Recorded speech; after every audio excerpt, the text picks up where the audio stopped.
Matapos makumpirma nila Marcos at Emil na hindi si Jericho ang killer ay pinauwi na ito sa Palacio State na may isang misyon. Ito ay ang maging mata sa Palacio State para malaman kung sino talaga ang totoong killer. Ayon sa pananaliksik nila Emil at Marcos ay may isang Palacios ang posibleng killer dahil lahat ng namatay ay nakaaway nito. Ito ay walang iba kundi si George Palacios. Agad nilang pinuntahan si George para ipaalam dito na siya ang prime suspect nila. Gulat na gulat si George nang malaman niyang siya ang pinagbibintangan nila at biglang dumating si Galvan at sinabing hulihin na nila si George.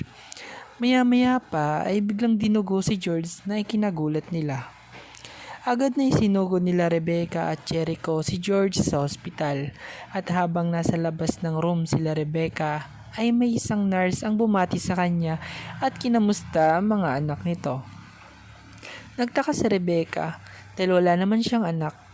Kaya tinanong niya ito kung anong anak ang sinasabi ng nurse. Sinabi nito na yung kambal daw niya ang tinutukoy niya. Gulat na gulat si Rebecca sa nalaman niya. Na makauwi na sila ay hindi mapakali si Rebecca dahil baka nga totoo ang sinasabi ng nurse. Kaya naman nagpatulong siya sa kapatid niyang si Jericho na alamin ang nakaraan niya. Sa isang lumang kwarto na parang bodega ay inumpisahan nilang maghanap ng mga lumang gamit ni Rebecca. Makalipas ang ilang oras na paghahanap, may nakita si Rebecca na isang box at laking gulat niya nung pagbukas niya dito ay nakita niya ang picture niya na buntis siya. Dito niya na-confirm na totoo nga ang sinasabi ng nurse sa kanya tungkol sa mga anak niya. Bumalik na sila sa kwarto ni Rebecca dala ang litrato nito at dito iniisip nila kung nasaan na ang mga anak nito at kung bakit walang sinasabi si Aurora tungkol dito.